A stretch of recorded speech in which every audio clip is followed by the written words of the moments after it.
It's a different view for the next 10 days while I'm in Florida. Last time I came down here, actually every time I come down here, I have something to work on my house. I never get a chance to sleep in an extra 2 hours or so. Still working every day while I'm down here. Important video that I wanted to make is about the primer of metaphysics.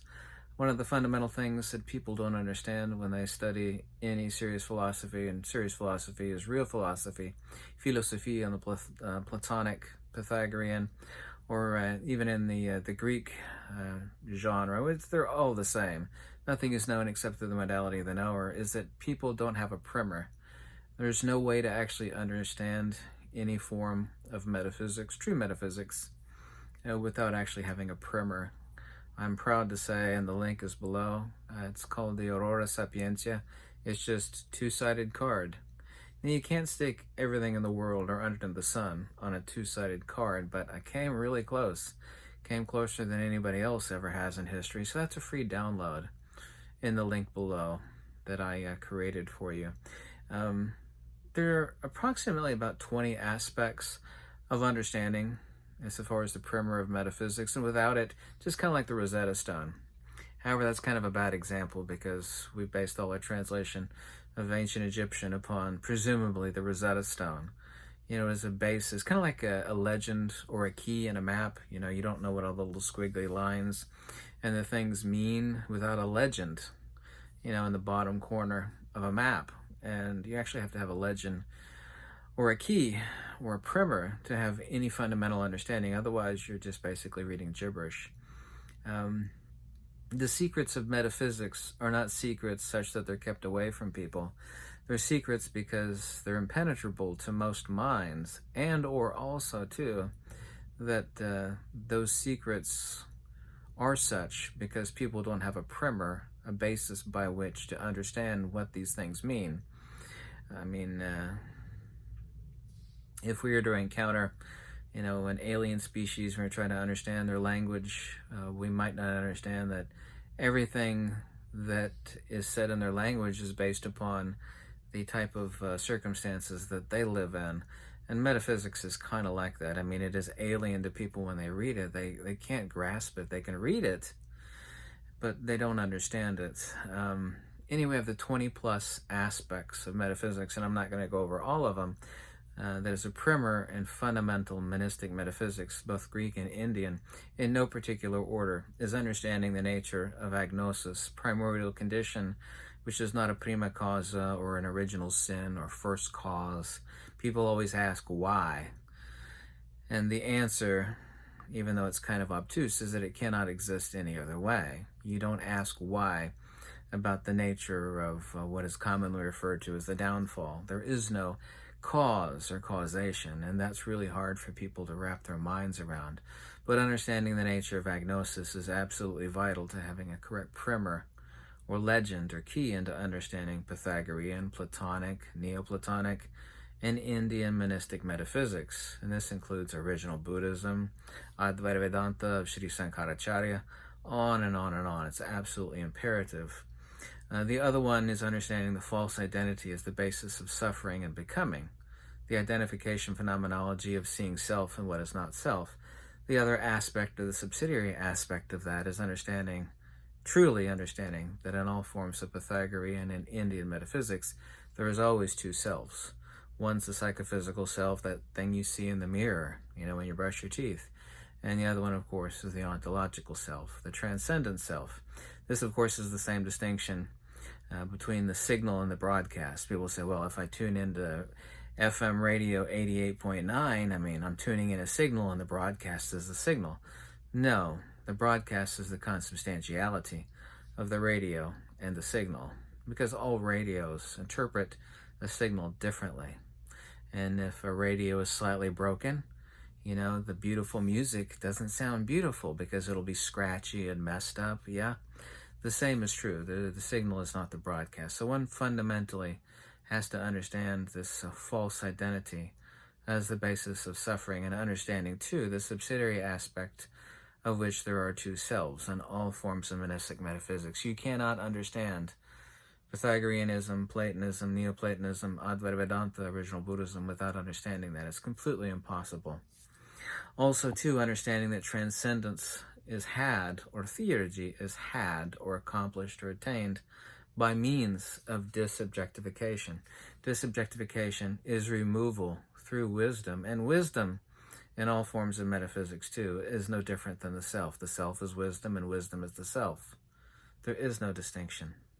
Also, too, that understanding true evil in monistic metaphysics is materialism, but not materialism in the conventional sense. Materialism in many senses, actually, metaphysical materialism. Metaphysical materialism is false identity, too. That materialism of more and more and more, that understanding of the metaphysics of true materialism. True evil is excess. Excess is evil. Excessius, or excess. Excess is evil. Evil is excess. And of course, this is also, too, a subordinate aspect of the primordial condition of avidya, or agnosis. But agnosis of what, by what, and due to what. Yeah? Due to what, or asking how or whence, of course, is asking about prima causa, original sin, or first cause, and there is no first cause. First cause is not a cause at all. It's the primordial attribute of the absolute, kind of like light and illumination. They're completely inseparable, principle and, of course, attribute. Understanding the proportionality of the absolute, people see divine things below, beautiful things below, constructs, and they falsely identify this with, a sentient craftsman. And this is not what the Pythagoreans, the Platonists, the Greeks really, the Indians didn't understand this very deeply, and they certainly never explained it in any text at any great length. The Greeks, specifically the Pythagoreans and the Platonists, the Neoplatonists, understood the proportionality, and this is why they're so interested in the divine section. Also, too, found in Plato's Republic 509d to 511, the divided line section, the perfect proportionality. This is the reason why I have this stuff tattooed on the back of my hand. It's the proportionality of phi 1, 1 over phi, which is 1 over phi to the power of -3. The proportionality of the absolute, that which we see as beautiful, human beings superficially see as beautiful, is not the beautiful itself. It's a mirage. It's a shape of the logos of the beautiful. When people say, what about the golden ratio? Oh, yeah, I love the golden ratio. It's like, what does the golden ratio mean? Well, I don't know, but I know it's like, harmony in nature and, like a seashell. It's like, that's the description. That's not an explanation. To understand the proportionality and ratio of the absolute in relationship to its manifestations in perfect proportionality, i.e. in the extrapolation of the attribute. The reason why the two Fibonacci sequence first two numbers are 1 and 1. Principle and attribute, they're not two different things. They are one thing and one thing only. Principle and attribute. That is why the first two numbers of the Fibonacci sequence are 1 and 1. Also, too, understanding the reason why 4 is missing in the first 5 digits of the Fibonacci sequence. Every ancient culture said time is the number 4. Time does not exist at all. Time is only a measure of magnitudes and their passing. But that's a matter of another discussion. Understanding this aoristos dia, sort of the indefinite dyad and the conjugate nature of the absolute and its attribute. All forms of monistic metaphysics do not have an original sin or a first cause or first causation. One never asks why of manifestation. It can't exist any other way is about the closest answer that you could get. Now the list goes on and on, not very far, but there's fundamentally about 20 primordial attributes of understanding a primer. This is just a primer, having a key or a legend, such that when you are reading the Enneads of Plotinus, or Iamblichus, or Porphyry, or Syrianus, or Damasius, or the Pitaphysian by John Scotus Erigena, that you understand what is being said. You can read it, and you can memorize it, and you can listen, but you can't have an understanding without a primer. That's really important. And I make no reference to religion here, but you see people memorizing these silly religious texts. Like they've memorized every word. They can recite it, and they know what it says, but they don't understand what it says.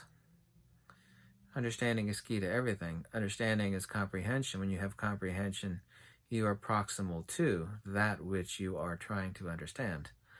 Memorization, reading, and literacy in the words of monistic metaphysics, both Greek and Indian, is nowhere near, not even close to being as important as having a true understanding. And having any understanding at all requires a primer. It is completely impossible to sit down and read any translation of the Enneads of Plotinus. All of them are kind of bad except for Thomas Taylor's, but it's incomplete. You cannot sit down and read it and have any comprehension without a primer. Nobody talks about this. They don't. It's incredibly important. Who talks about it? Nobody. Anyway, download my Aurora Sapiencia in the description below.